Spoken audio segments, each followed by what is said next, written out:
comment est-ce qu'on peut appliquer la synergologie dans un contexte professionnel? En fait, tout est question de non-dits. Des non-dits, c'est pas forcément des mensonges. Là. Je ne vais pas faire une grosse formation sur les non-dits parce qu'on a déjà fait des capsules là-dessus. Mais des non-dits, c'est tout simplement quelque chose que les gens ne disent pas, mais qui ressentent, qui vivent, ce à quoi ils pensent ou un positionnement mental. Puis donc, c'est pas des mensonges, mais c'est des choses qui sont importantes à comprendre. Puis dans les équipes professionnelles, que ce soit les clients, les candidats, les employés, les collègues, il y a des non-dits. Que ce soit quelqu'un qui a une charge de travail trop grosse puis qui ne veut pas le dire à son employeur pour X raisons, parce qu'il ne se sent pas en confiance, que ce soit un candidat qui ne veut pas nécessairement cacher des choses mais qui veut bien paraître, que ce soit un collègue qui trouve que un de ses collègues, sa façon de travailler ne fait pas vraiment son affaire, mais qui ne veut pas créer de friction. Tout ça, c'est des non-dits. Puis les repérer, les adresser et les transformer en solutions, ben, c'est pour moi la façon la plus belle d'appliquer la synergologie en milieu professionnel. Très bon, mais je pense que je vais tourner cette même question-là, mais changer le mot professionnel par personnel. Donc, comment ça peut être appliqué dans la vie personnelle? En fait, écoute, là, pour vrai, tu tombes dans mon véritable créneau. À la base, j'ai pas fait ça. J'ai pas créé mes formations chez Synergo pour que les gens fassent plus d'argent puis aient plus de clients. Tout ça, c'est des effets secondaires qui sont réels, qui sont une garantie. Mais à la base, je veux que les gens qui soient intéressés à mieux comprendre autrui puissent avoir des outils qui sont concrets. Et donc, la synergologie sert à ça. Puis les non-dits dont on parlait il y a un instant dans le milieu professionnel, bien, ça fait partie de la vie personnelle aussi. Donc, vos enfants ne vous disent pas tout parce que vous avez une autorité parentale. Il y a moins de proximité qu'avec un ami, par exemple. Conjoints ne disent pas tout.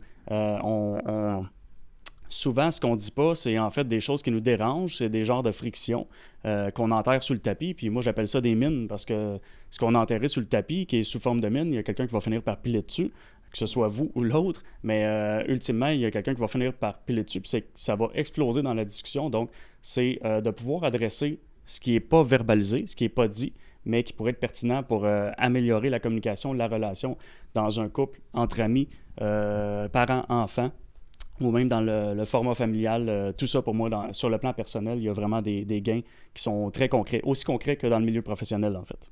J'aime ça. J'avais une question pendant que tu parlais qui m'est venue. C'est une question, je pense que tout le monde vit, en réalité. C'est on est dans une situation où on rencontre une nouvelle personne, puis on veut paraître le mieux possible. Puis on se check intérieurement, puis on analyse chacun des mouvements qu'on fait. Là, j'ai mis mes mains ici. Là, j'ai mis ici. Là, je croise mes bras. Là, je me frotte la barbe. Puis là, on ne sait plus comment se placer, puis finalement, on se perd dans nos mots, puis là, ça va pas bien, right? On est comme stressé parce qu'on ne sait pas comment se placer. Comment on fait pour passer par-dessus ça?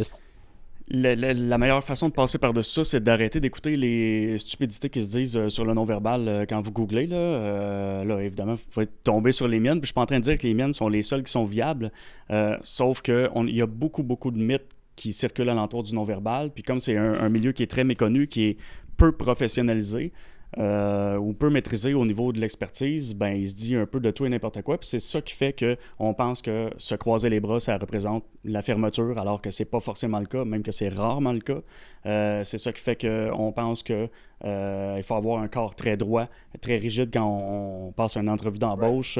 C'est ça qui fait qu'on pense que mentir... pas mentir, mais se toucher le nez ou éviter le regard, ça veut dire mentir. Mais tout ça, c'est des mythes. Si on arrêtait de se documenter de façon aussi peu formelle, on n'aurait pas ces mythes-là, puis ces idées reçues-là qui, en fait, nous appartiennent pas. Là. On écoute ce que les gens disent, mais en réalité, ton corps, quand tu es à l'aise, il n'y a rien d'incorrect là-dedans. Puis même quand tu es mal à l'aise, il n'y a rien d'incorrect.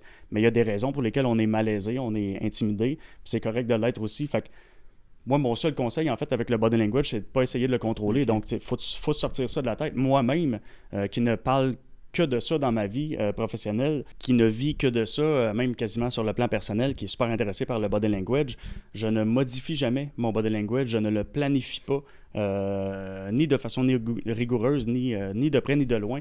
Donc, je vis ce que j'ai à vivre, je l'expose avec mon corps. En fait, je laisse mon corps l'exposer. Et c'est la seule façon viable d'arrêter de penser en fait au body language. Puis de toute manière, en fait, j'aimerais terminer avec une phrase, là, c'est que le langage corporel, on se fait dire ou on pense souvent qu'il nous trahit. En fait, il nous trahit pas, il nous traduit. Donc, qu'est-ce que le mal à être traduit par son propre corps? Absolument rien. Là. On n'a rien à cacher. On n'a pas tous enterré un cadavre dans le jardin en arrière. Là. Fait que, je veux dire, les petits non-dits, là, c'est pas si grave que ça. Donc, même si votre corps les émettait, il n'y a rien là. Puis les gens ne peuvent pas lire dans vos pensées non plus, qu'ils soient experts ou pas. On peut juste avoir, quand on est formé, une bonne idée générale de ce qui se passe chez l'autre. Puis il faut le lier à quelque chose, il faut poser des questions là-dessus. Donc, finalement, arrêtez de stresser avec ça. Que ce soit en entretien d'embauche ou pas, arrêtez de stresser avec ce que votre langage corporel dégage ou pas. Puis je vais même terminer avec une autre phrase, c'est que ce que l'autre pense de ce que vous dégagez, ça vous appartient pas. Là. À un moment donné, il faut comme décrocher, on est ce qu'on est, puis on est ce qu'on est au moment où on l'est. Puis que l'autre pense quoi que ce soit de négatif par rapport à ça, c'est pas notre problème de gérer comment il réagit face à ça. Là.